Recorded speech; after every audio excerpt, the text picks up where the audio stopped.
Hello and thank you for joining us for today's webinar, and today's entitled Enhance Your Workflow with the DWX-52DCi and MillBox. And of course, I'm Dwight Blair, Dental Product Manager here at Roland DGA. And here we have Michael Webb. He's the president of CIMsystem. And Mike, why don't you tell us a little bit about CIMsystem and what you guys do? Sure. Well, thank you, Dwight. As Dwight mentioned, my name is Michael Webb, and I work for a company called CIMsystem. So we are a CAM software developer. We work a lot with Roland, but we work with all milling machines. We're a CAM software company based out of Milan, Italy that started out back in the 90s, and we've progressed into the dental industry about 10, 11 years now. Yes. So we've definitely have a lot of experience, and hoping to share some of that with you guys here today. Exactly. Well, we are glad to have you here today.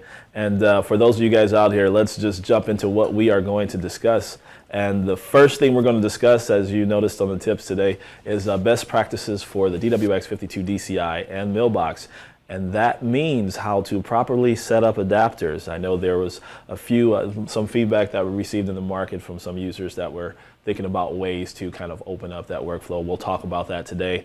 We're also going to talk about something that you might not think about, which is getting past antivirus issues during installation.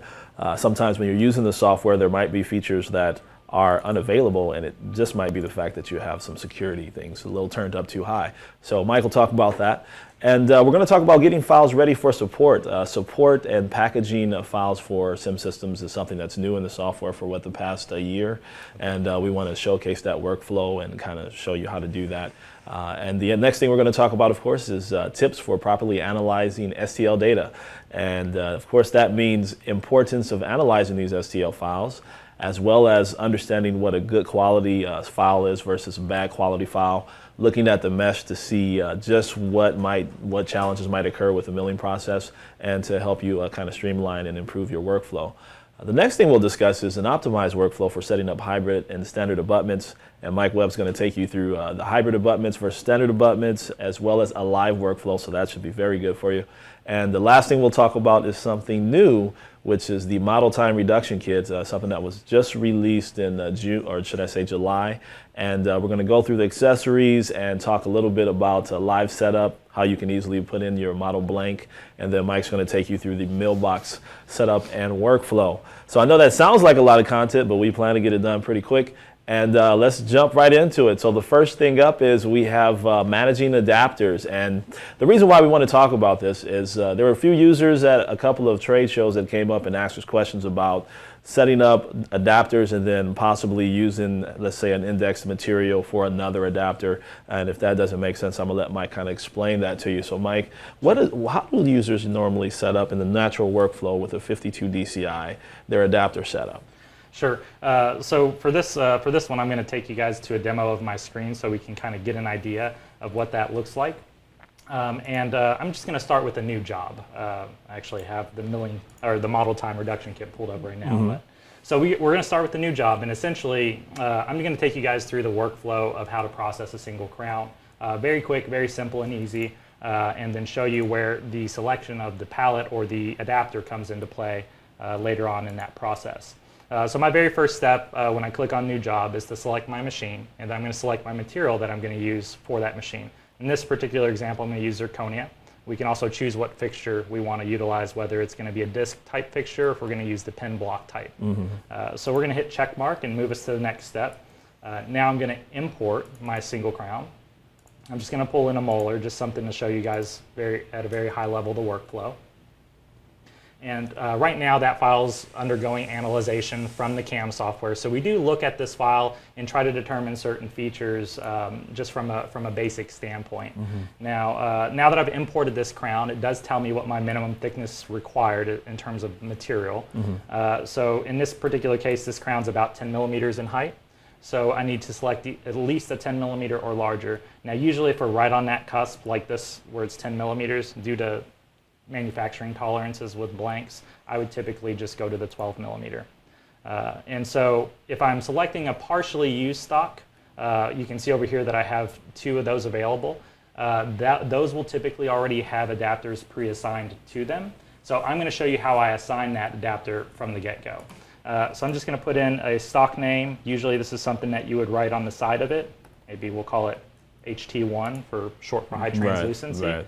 And then whatever the lot code is for your material. Of course, you want to get your scaling factor down correct as well. So once you've done that, it's automatically going to place the support pins on the crown. The only thing I'm going to do is just tweak this one to bring it off of my inner proximal area. And then I'm going to move forward to save the toolpath. Now with the Roland machines, we have two options. One of the benefits of the Roland machines is we can start milling by streaming that job to the machine. So if I have the machine hooked up into my laptop, that's going to allow me to get the machine running as soon as the first roughing toolpath is completed calculating. What this means from a time perspective is that the machine can start milling in about 30 seconds to a minute, as opposed to waiting for the full calculation to finish. Exactly. That's one of the big benefits of that streaming job. So we're going to click on Save Toolpath, and at this point is where I can go ahead and assign an adapter code. So this is going to correlate with the adapter code that you have printed and affixed to your adapter. Now once you've set this, we'll say I'm going to set this one to A, and then we'll just go ahead and calculate this file. Now that it's calculating, part of the calculation process is at the end of that process, it's going to save that partially used stock. So at that point, that stock is assigned or married to that adapter. Now this is where a lot of questions from end users have kind of been coming in. Right. We'll get to that here in just a second as soon as I start the calculation. So what I see here is just a list of milling options. I'm going to make my milling option selections. This is going to affect the outcome of the milled part. So if I want 0.3 on my secondary anatomy or smaller tools, or if I want to do the cleaning brush tool with the DCI, then I can. Yeah, those options. Yeah, in this case, I'm just going to click OK, and I'm just going to do a standard 3+2, which in this case is just about all I need. I could have probably done the undercut milling option if I wanted this blue undercut areas to be milled out, but that's all we have there. Because I'm in test mode, we see this additional tool administrator window. It's not live yet, but it will be coming hopefully in the future here. Yeah, hopefully in the very near future. We won't talk about that specifically today, but maybe in a future webinar. So now we're off to the calculation. As that calculation is going, it's calculating all the tool paths to tell the machine how it's going to mill this particular part out, and then afterward it's going to save that as a partially used disc. Now, in order for me to unlock that option, because next time I pull up this disc, if I were to select that as partially used stock, it's going to be married to the adapter A, and normally I can't choose a different adapter at the calculation stage. It's usually locked. So that's where those questions have kind of come in. Right, and maybe we show that going back to the PowerPoint. It's basically once you get to the selection area, you'll notice that you have the choice of selecting an adapter.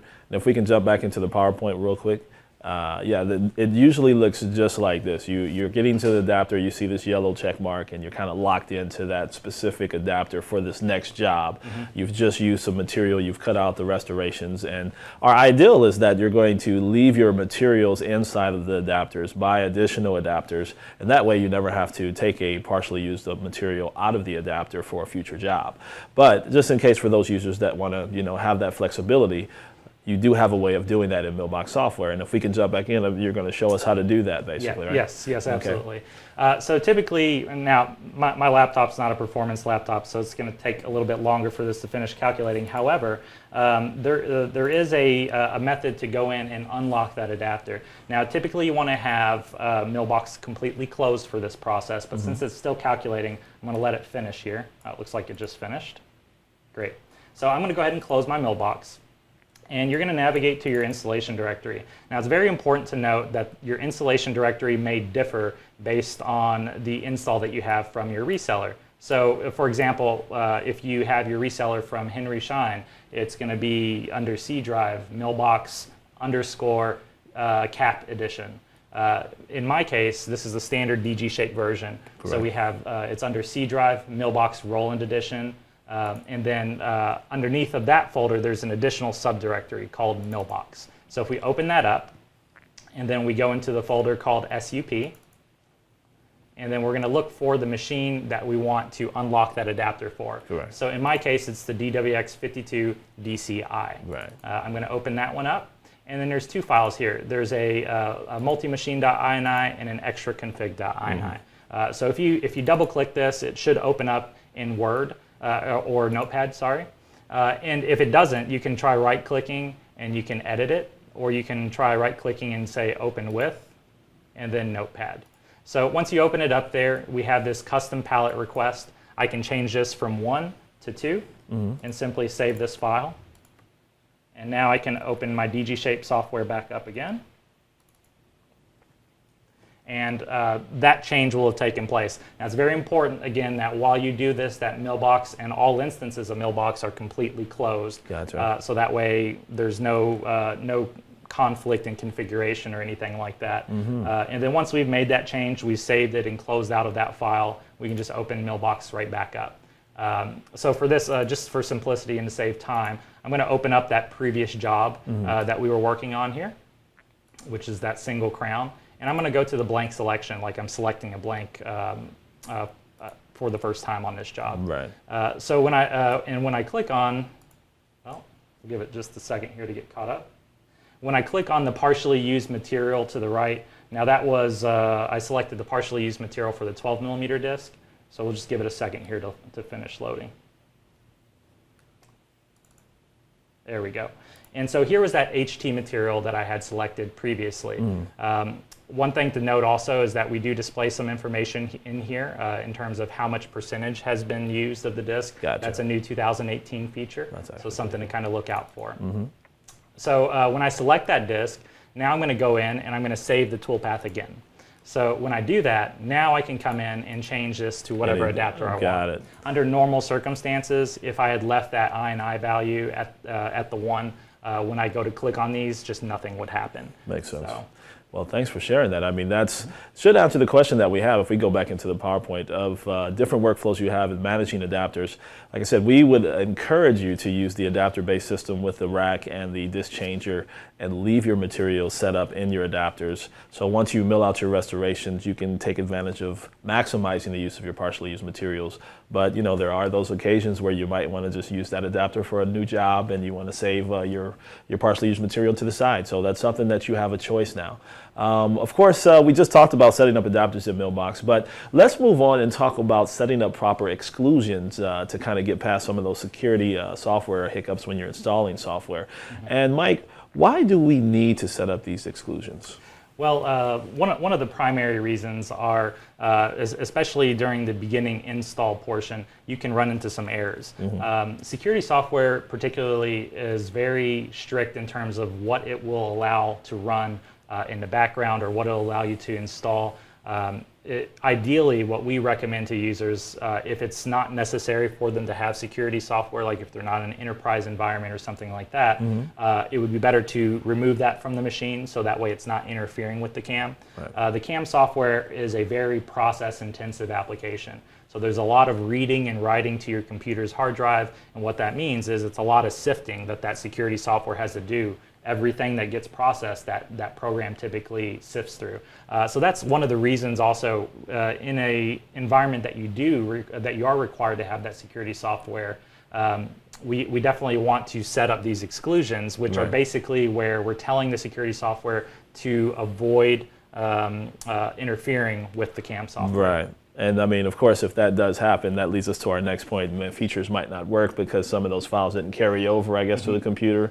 And sometimes our users might get frustrated where there's just a little bit of a challenge trying to get something to work. And then you start seeing pop-ups like we see here where there's an error message and you feel like there's something wrong with your file. You don't know who to call, but it's probably just an installation issue, right? Exactly. Yeah, we typically seem to run into these very cryptic errors that will pop up, things that you don't typically see. When you do see that occurring, checking your security software is paramount. Again, ensuring that these exclusions are in place. And we're going to go through and show you what exclusions do need to be in place. One of the other things that we run into if we don't have these exclusions or security software enabled is we could run into adverse milling results. Yes. The CAM is calculating every movement that machine is going to be taking as it's cutting that material out. So if there's a third-party program that's interfering with that, we could certainly run into these types of issues on the machine. Yeah, and we've seen that one happen. Parting line issues, chip margins, of course, could be a cause of just installation challenges. Exactly. So and that'll bring us to what we actually do need to exclude. So there's a couple different directories. Again, some of these directories may differ a little bit based on your installation. If you need to know where the files are, you can always right-click your MillBox shortcut on the desktop, and you can go to open the folder location or the file location, and it'll actually show you exactly where that directory is. For this example, it's going to be for the DG shape, so it's under C drive MillBox Roland Edition. That's a directory, so we want to tell the software that anything that's inside this directory should be excluded from its security software scans. We also want to exclude certain programs or processes.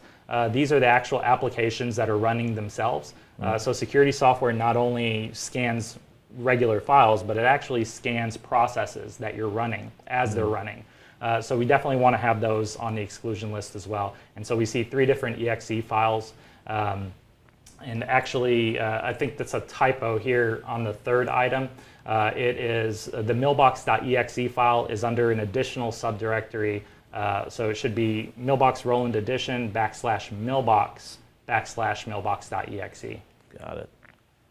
And then the file type exclusions. So it does also check the different file types. This is just another way for us to tell it to ignore the file types that we work with. .mbp, that's a MillBox project file. .cam, that's what Sum3D uses to package all these files in underneath for the toolpath calculation. And BLKs are for your blank files. So if you're having problems with your partially used materials not saving, or blanks not being updated, this could potentially be a reason behind that. And again, just to note that your installation directory may vary based on your installer and your reseller. And I guess that the point there is when we have the laboratories and they have this large, robust IT team, or maybe they don't, the main thing is you want to reach out and communicate with them when you're installing new software prior to installation, just to make sure that there's nothing that's excluded from the software when you download it so you don't run into these issues. But now you're going to show us how to actually do that on your computer, so let's check that out real quick. Yeah, absolutely. So basically, well, in terms of exclusions, it's going to vary based on your security software that you have, right? So typically, you can get into that area by typing Defender in, or hitting your Start menu button, then typing Windows Defender. When you do that, you're going to have virus and threat protection. Typically, when you click on this area, now mine has been disabled through group policy, which your reseller can typically help you do. But generally speaking, once you get to this area, you can go to your virus and threat protection, and then there's an area over here on the left that you can set those exclusions. Unfortunately, on my screen, I don't have that. However, it is a possibility to do if you do have Windows Defender enabled. One of the things that I would recommend, and you can also show this to your IT staff, is if you are working on a professional version of Windows, on Windows, and when I say professional, I mean you have Windows Home version, and then you have Windows Professional. Right. So Windows Professional gives you a little bit more robustness in terms of what you can set up and what you can actually disable in the background. So this is the group policy editor, and what this allows me to do is kind of set up what components of Windows I do and don't want running. So I can go under administrative templates, for example, and then go on, and I would want to do that for computer configuration, not for the user. Once I've done that, I'll expand my Windows components and simply scroll down this list, and I should see Windows Defender Antivirus. Now again, what I'm showing you, this is for my configuration. Now I have Windows 10 on my computer. It may vary slightly, but for the most part, it's going to be the same. If you're unsure of the specific details and you're not able to find it, this is kind of a sensitive area that you're working in. So you might want to consult with your IT professional. There are Google searches that you can also do on how to disable Windows Defender. What I don't recommend is I wouldn't recommend doing any registry edits. Registry is like kind of the spinal cord of Windows, and when you get in there and start changing things, you could run into problems. Now that I'm under here, I clicked on Windows Defender Antivirus. I can see over here to the right I have Turn Off Windows Defender Antivirus. So when I double click on that, it's just going to, now I have mine turned on to disable that. So, and it's kind of counterintuitive. You would think you would click Disable because I want to disable Windows Defender. Right. But Microsoft's logic is, do you want to turn off the Defender Antivirus? Yes, I want to turn it off, so I'm going to enable this option. Gotcha. And then it will not be on there. next time you restart the computer. But you do want to, once you install the software, you can basically put everything back to its normal mode, and then everything should function properly after that, right? Yeah, absolutely, for the most part. And Windows Defender isn't the only security software out there. It's one of the most predominant because it comes in pre-installed with Windows. But you may have McAfee, you may have Norton's. Some computers come with those on there. I would say, you know, if your licensing for your security software is expired, then I definitely probably wouldn't keep that installed on your computer because it's not protecting you. Security software is only as good as it is up to date. So if it's expired, it's a matter of time before it could potentially cause a problem. Yeah, sounds great. So let's jump back into it. Make sure you have those security settings there, and let's get to our next point, which is analyzing STL mesh. And Mike, I'm going to pass this over to you. I mean, what do we want to check for when we pull this mesh in? Sometimes we think about it as just, you know, hey, we're coming from CAD to CAM, but sometimes the problems can even come from the intraoral scan. Sure. And we're not really checking this data. If we don't check it, there's some things that can happen. So tell us just what actually happens or what we should look for when we're bringing these restorations into the CAM platform. Yeah, absolutely. So what you're looking at right now on the screen is a screenshot of an STL file with the mesh enabled, because STLs are made up of triangles, thousands and thousands of triangles. And so that's what makes up our surface geometry, and it's very important for us to check for that. Right. Certain parts of the mesh may be open, and that can also cause a problem. So we'll look at a couple different examples here in a minute. I'll just kind of go down and talk first about what we should look out for, and then I'll show a practical example on the screen. We also want to take note of the mesh resolution or the composition of that mesh. So in terms of the resolution, the higher the resolution, of course, the greater the surface quality, the better surface quality we can get from the mill. However, resolution is not everything. So you can have too high of a resolution of file, which has too many triangles, and that can bog your system down. The composition, more or less, we're talking about the surface patterns. As you can see, this STL that I have up has a really nice surface quality, and the patterns are pretty randomized. I don't see a lot of the same pattern along that surface, and that's good. We want it to be more random because that's going to be more natural. That's what nature is, random, right? So to some extent. Of course, the restoration is random in itself. It has different peaks and valleys, so you want to make sure you cover those properly. Exactly. Another thing we want to watch out for are mesh irregularities. So these could be areas where the mesh juts up or spikes up, and typically, if that happens around the margin area of the restoration, we typically want to look at the scan data and make sure that there wasn't a problem scanning this part in.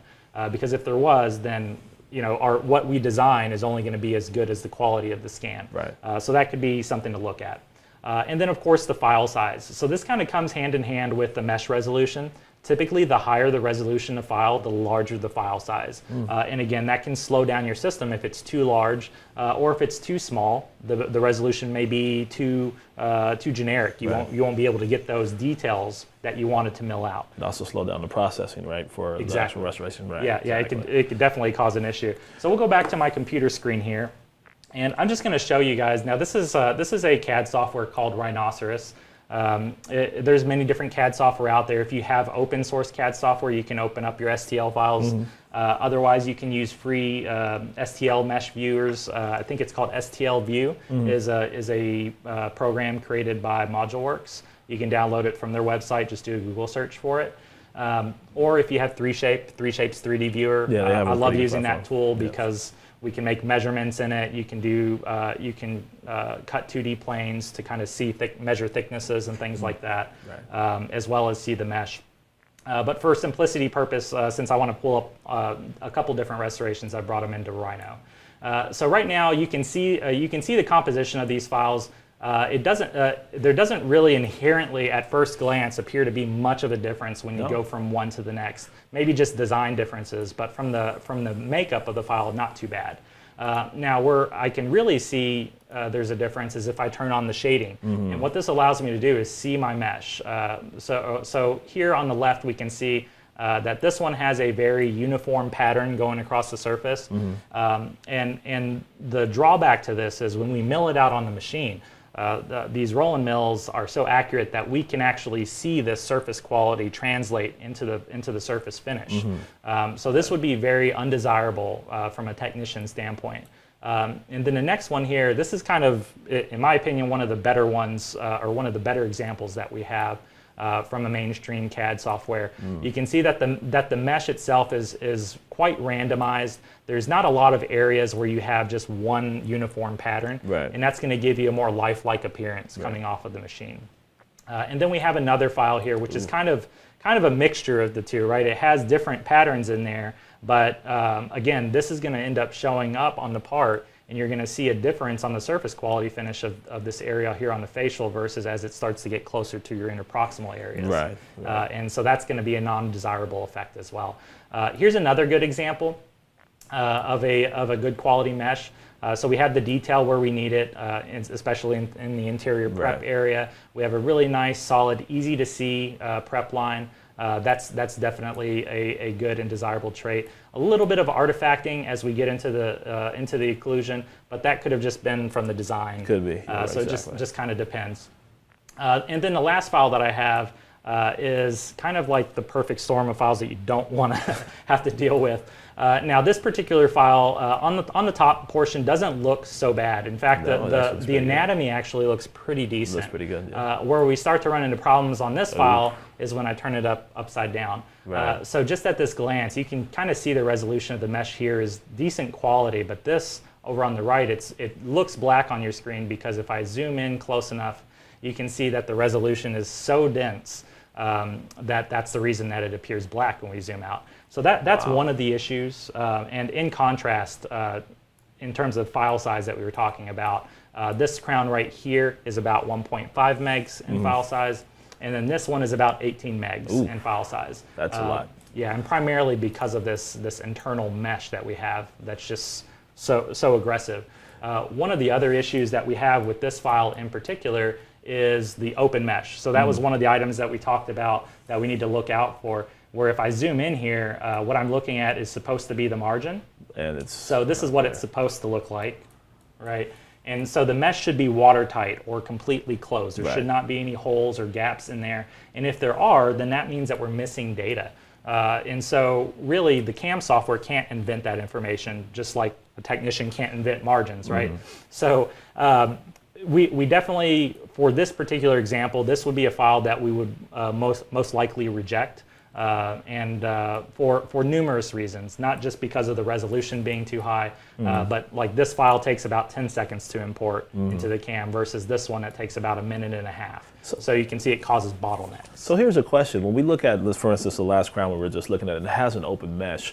What steps could be taken? I know we would say, hey, okay, we have an open mesh. Is that coming from the intraoral scan or is that coming from the design file? How will we troubleshoot a situation like this? Because we do have those cases where we'll have chip margins and they might think it's the restoration or the mill, but it comes down to actually making sure this design's STL scan, or should I say file, is accurate. And we figure this out, then what do we do from here? Well, from this point, so if I were the lab, if I were the milling center, I would reject the file. I would kick it back over to the CAD software, maybe try to see if I could regenerate it. Maybe it was a fluke, maybe the software just did not, because there's a conversion that takes place in CAD software. In CAD software, you're typically working with a CAD file, which is their own proprietary format, and then they convert it at the very last step to an STL format. So what that allows the CAM to do is read these files universally, because otherwise we'd have to have one output for 3Shape, one output for ExoCAD. It's a lot to keep up with, and that's the benefit of the STL file type. Now, and if I can't resolve it from just re-outputting it from the CAD, definitely I would look at the scans, make sure that my scan data was correct. But mostly I would talk with my CAD provider about making sure that these files are the correct format and the proper composition that would be adequate or correct for milling. Makes sense. In some cases, we have had instances where this hole was so big that the tool can actually try to go inside. Wow. And so you can lose out on your material thickness. Now, on this particular file, I didn't have that one, but I would really like to show also one of the mesh irregularities that you could expect to see. So I'm going to use 3Shape's 3D Viewer just to kind of show you guys one of the reasons why I like it. And this is, you don't have to have a license to run 3D Viewer. So if you have 3Shape, you can just copy this straight out of your program files, put it on a thumb drive, or do whatever you want to do. So this is the 3Shape 3D viewer.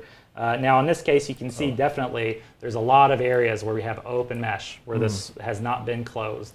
But more importantly, in this particular case, this came in the form of a support case to us, where the machine had actually seen this part of the mesh. The tool would jump up and then jump right back down because this is maybe 10 microns in thickness. But because of that, it would bust out the sidewall of the restoration. So again, it brings us back to the file not being in the correct format. If you are using 3Shape's 3D viewer, the way to turn on the mesh is to go to Show Wireframe, and you can see the wireframe in here as well. And you almost see that my computer kind of visibly slows down a little bit on how smooth it can rotate because this file is so heavy. So that's one of the things that you can look out for. If you are using a mesh viewer, definitely make sure that you turn on the mesh so that way you can see that. And another reason I like 3Shape is because it actually shows you how many vertices you have. So this one, for example, has 190,000 vertices. And if I compare that to how many triangles a standard crown has, let me just pull in a molar.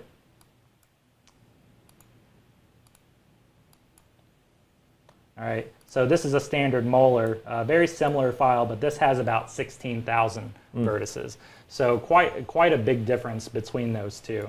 And that's some of the main things that you want to kind of keep an eye out for. There is a difference in the quality of your STL file based on the CAD software that you're using. Again, here's another example. We can kind of see that the drill compensation wasn't done very well here. So this could cause problems with seating issues. You may have open margins when you go to put it on the model.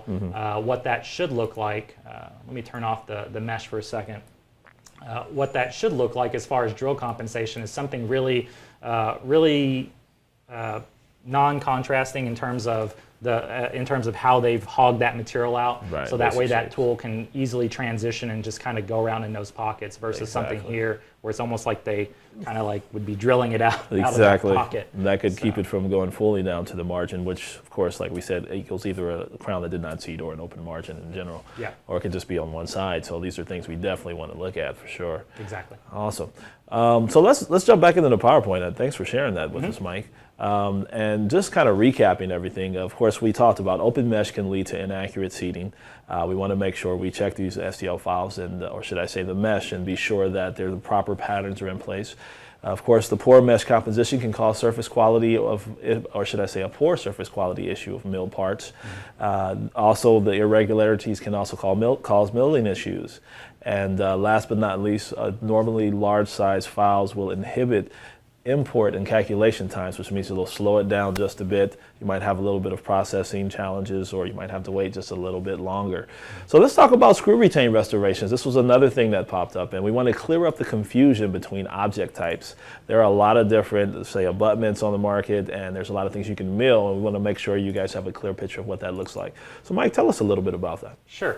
Absolutely. So one of the things that I did want to show here is the difference between these different types of objects and how to know what to select in the CAM software, because there has been a lot of confusion about that over the past few years. And recognizing just at face value what type of interface this is can save you a lot of time and headache and heartache in the CAM, because we're looking for certain features of the part. If it's a hexed or tri-lobe abutment, we're looking for flat surfaces, things like that we can mill out. Hybrid abutments typically don't have flat surfaces. Some of them do, but not all of them. Most of them have been designed to be milled out with ball nose tools, and those will be cemented to a titanium base. So here's a good example of what that geometry looks like for a hybrid abutment. You're typically going to see round contoured surfaces, and you're going to see areas where there may be an anti-rotational groove here and there to keep that from rotating on the tie base when they go to cement or adhere those together.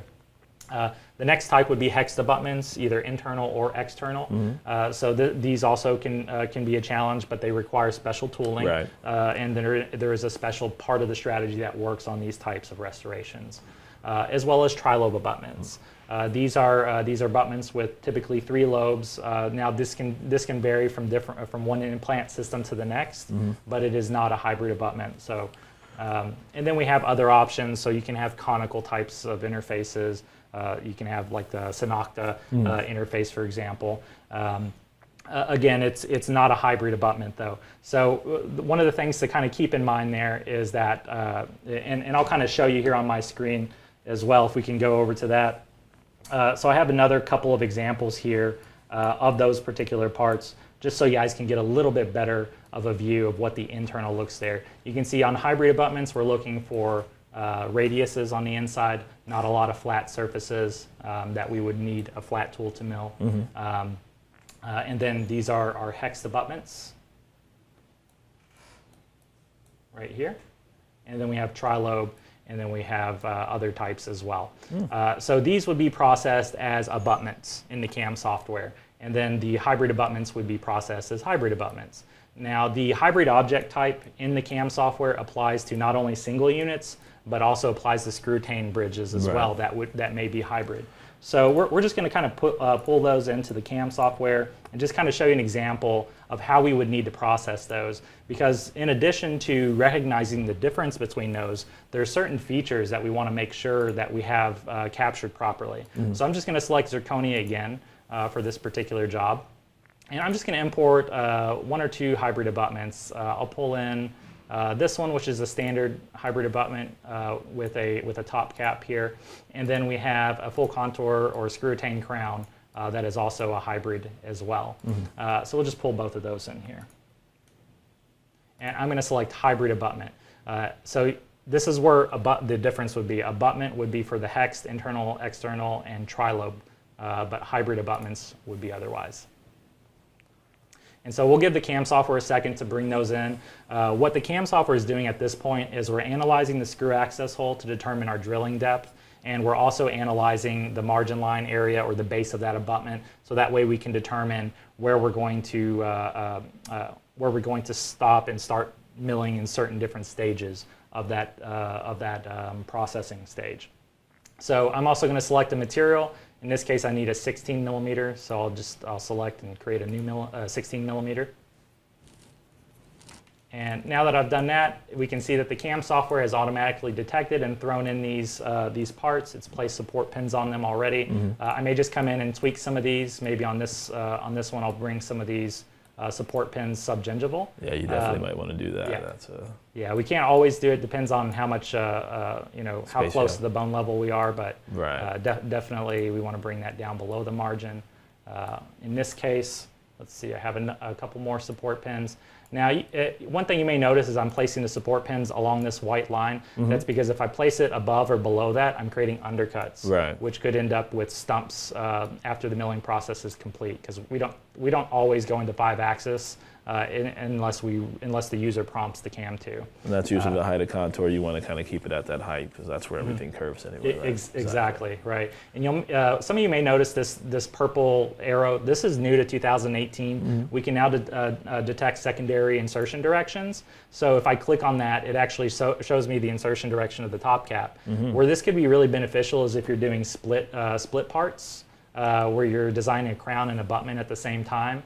And so this would ensure that the CAM software is going to come in and actually mill it from this insertion direction so you don't have seating issues. So one of the things that we're wanting to make sure that we're looking for with these hybrid abutments is we want to look inside of them first and foremost. So we want to look for the curves. Curves are what we design or what the CAM software designs and creates as a result of the surface features that have been detected. So we can see here that there's a drilling axis curve that's been detected. That's this purple line that kind of goes down through the middle. Now we are working on some new features for 2018 that will kind of make these curves stick out, maybe put them a different color or something like that. Those are some changes you can look forward to in the 2018 updates to come later this year. So it'll make this process a little bit easier, and at first glance you'll be able to kind of tell what is needed here. Now you'll see a bunch of other little purple lines and curves. Those aren't necessary to you as a user for the workflow, at least not these other ones that are shown around. The ones that are on the base are very important. One of the things that I've been doing that I can turn this transparent or not is by hitting the 9 key on my keyboard. That makes the transparency turn on. And then I can go down and look here, make sure that my curves are present here at the bottom. We do want to see this, this gray cap. It's very important that that gray cap is there. That tells us that the margin line has been detected properly. If it hasn't, then we'll have to place that manually. Gotcha. So I know we're kind of getting a little short on time, but let's go ahead and move back into the PowerPoint. But that is very cool stuff, actually, and I'm hoping that our users today are getting some good stuff out of it. We did talk about checking your curves, and we also talked about checking your surfaces and utilizing the tools as needed. I know we didn't get to showcase that, but there are a lot of tools available in MillBox software, especially with the 52DCi and the 52D, of course, that you can use. Take advantage of the 5-axis milling. And definitely, of course, if you have any questions, you can always ask us at the end of the webinar. And that brings us to the last thing today. One of the new things that we came out with a month ago, should I say, is the model time reduction kit, where you can use your own gypsum-based, model-based material. You can pour it up, set it up for the machine, and mill it. And that starts off with, of course, your own material, poured it into a mold that we'll send you. You can use white or yellow stone. And we send an adapter with this kit. So we have actually 3 adapters you can use to set up on your 52DCi or even your 52DC or 52D. And last but not least, you can basically articulate these things using a 3-shape articulator. The mold is set up to fit directly into a 3-shape articulator. They're really inexpensive, so definitely something to take advantage of. Now, when we talk about what's included with the kit, we're talking about 3 full arch molds. So if you want to do full arch bridge restorations, you can jump into that. We can also do quadrants, which basically cuts down the milling time to, I think, about 45 minutes to an hour. The other thing is, of course, you have an adapter, and you get 3 of those as well with the kit. And you get a 2mm flat end mill, which is something that's going to help you rough out everything and get done with your milling quickly. And you get a spatula, and this is actually used to level off the model-based material once you pour it into the mold, so the milling is done accurately. And of course, we're offering this for $1,250 MSRP, and you can buy the adapter and the 2mm burr separately. So just keep that in mind, but you want to at least have one kit. And if you wanted to send blanks through your rotation, sometimes we do diagnostic wax-up models, especially in laboratories. You want to show the patient what it looks like. Well, you can get real accurate by using a machine to mill that for you and using your own materials. Of course, when we talk about, we'll talk about a couple of things in a second, but let me show you just what this kit looks like and how to set it up real quick. If you notice, we have the adapter here, real simple and easy, and then we also have the natural adapter that comes with the 52DCi and the 52DC and the 52D. So the first thing we need to do is possibly open up this adapter, and I'm sure most of you guys know how to do this. I'll try to breeze through this real quickly. I'm probably too far away, but I'll scoot a little bit closer. And there we go. And then once we open this up, I'll put this to the side so you can see that we have an open adapter. The next thing we're going to do is we are going to open up the actual adapter that comes with this kit. And it's designed specifically to fit the mold. So if you're asking if you can use other molds or molds that you create, the answer would probably be no. As you notice, there's hinges on each side that fit directly into this adapter. So if I turn this over, I can slide it right in real simply. This is one of my blanks. And then the first thing I want to do is actually place this into the adapter. Now you might say, hey, how do you place this into an adapter? If you look at the way this is set up, I'll show you in a second. There is a side on this side, if you look, here and here, that locks the actual adapter into place, so it always keeps its position. You don't have to worry about things slipping or sliding, and the mold pretty much keeps everything else. So now that I have this, the first thing I want to do is put the actual adapter clamp, the regular adapter, this type adapter, back on the top, and then of course we want to tighten that up a little bit. Best practices for tightening up these adapters is basically screw them down, similar to the 51D. You want to get them down slightly tight, release a little bit, and then go back and use the torque wrench to click each one. And then once I have this in place, I really don't have to kind of take it off if I have multiple adapters, but I'll use this, and I'll finish everything off by putting this right on top. And of course, the adapter already has a label on it, so all I have to do in the MillBox software, which we'll show you next, is pretty much go in and select the adapter number or letter that is associated with this blank. And of course, we have individual quadrants that you can set up just like this. And that's pretty much it. After that, you mill it and you're good. And if I can, I'll show you what the mold looks like as well. If we can go ahead and get here, there you go. This is what the mold looks like. It might be a little bit green, and you have the full arch as well as the quadrants. So we'll turn this over to Mike so he can show you how to set that up in MillBox software. Yep. So basically, all I'm going to do, right now I currently do have a different machine that's set up for this. And when this does hit the next update for the Roland users, we'll probably see it integrated under the gypsum selection. But basically, I'm just going to select that fixture, and then it's automatically going to pull that fixture in for me. Now I do have a couple of files. Now these are designed in 3Shape, and they're designed specifically for this workflow. So when you do purchase this kit, you will get instructions on how to set all that up, with the DME and all that information. We're going to go to the quadrant since we showed the mold of the full arch, just so you can kind of see how we set that up. And so here's my quadrant here. This is for unsectioned models currently, and I'm going to go ahead and click on the check mark here to import that. Now, because of my output from 3Shape, I don't have to select the stock. It actually automatically picks the stock for me, and it automatically aligns the part. Now, at this point, I wouldn't move the part or anything like that. All I'm going to simply do is come in and add my support pins. Typically, what I like to do is I like to add a 10mm support pin here at the base. And what that's going to allow us to do is hold on to that quadrant throughout the milling process. That's a large part, exactly. Yeah, exactly. And one thing that you do want to pay attention to, this is showing a silhouette of the stock. So you wouldn't want to do something where this support pin is not connected to the actual stock here. So it's just something to kind of keep in mind. It doesn't really do me any good to put any residual supports on this side because it's so far out from an index location. But I will put some other support pins in here. So typically I'm going to take that back down. Oops, let me undo that. I'm going to create a new support pin here. And we're going to take that down to 3mm. And what I like to do for these is I like to create them as cuttable. So that way, after the milling process is complete, it's just simply going to remove these so you don't have those extra stumps on your blank, or excuse me, on your model after the milling process is done. Again, just want to keep in mind your placement here. You don't want to place the support pin way over here because it wouldn't actually be connected to anything. From the workflow perspective, that's really all there is to it. When I go to save, I would select what adapter I have this assigned to. And then from this point, I'm just going to select my milling options. Now there's four different milling options that we can do. We can choose between a high quality or a standard quality finish. High quality is going to take its time a little bit more, get in and get some more of those anatomical details if you want a really highly detailed part, but it does take longer to mill. Standard quality is a little bit less quality, but still acceptable, still something you could use to check your contacts. Anatomical detail, this is going to use a 0.6mm tool to come in and refine the anatomical fissures and things like that, interproximal areas. I could go in, I could collect or click on manual selection if I wanted to bring my paintbrush tool and only I could paint certain areas of those to get quality. To get the quality only in those areas. That's pretty good. Once I'm done, that's pretty much all that there is to the MillBox workflow side. With that, we'll go back to Dwight. Well, thanks for sharing that. That's actually going to be a pretty good kit. We just talked about that. So I guess that brings us to what should be our final slide of today. But why should you mill a model? Sometimes you think about that versus 3D printing that's out there, or basically doing it by hand.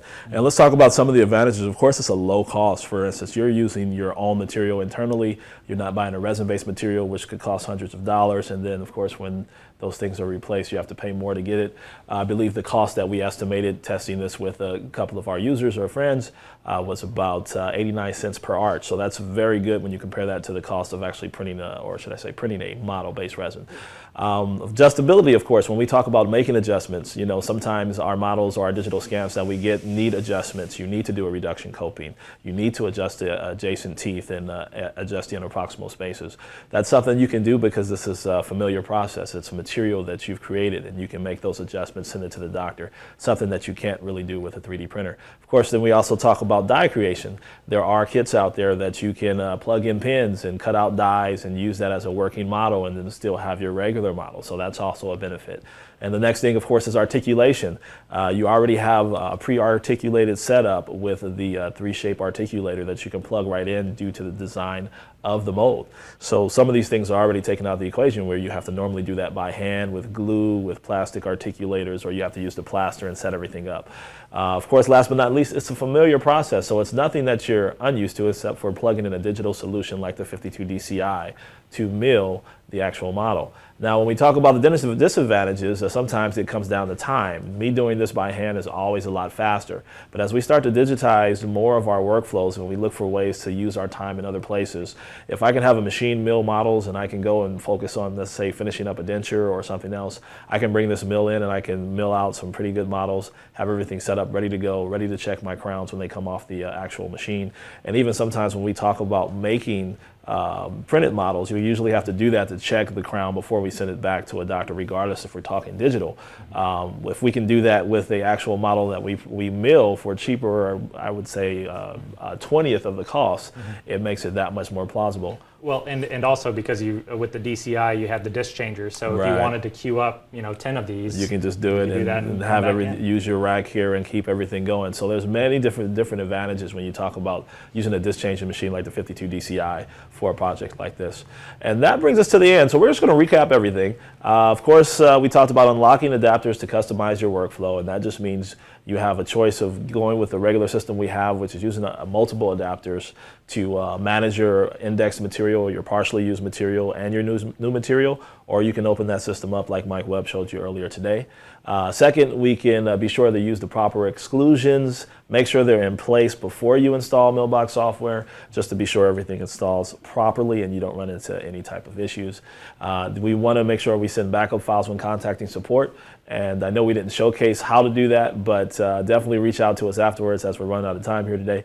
And we definitely want to check the STL mesh to ensure the compatibility for milling.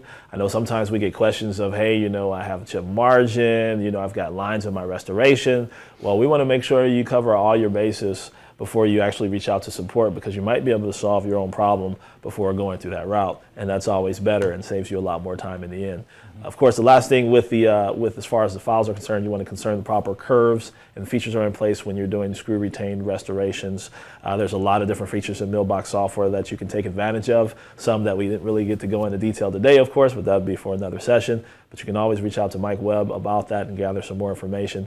And last but not least, our new model time reduction kit that saves you time, that saves you money, and allows you to use your skills in other portions of your CAD/CAM workflow. That brings us to the end of today's webinar, and I just want to know if anyone has any questions.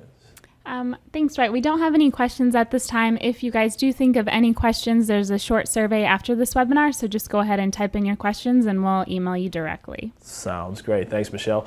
And once again, if you have any information you want to send, any questions, any thoughts, reach out to myself if it's, of course, 52DCi related.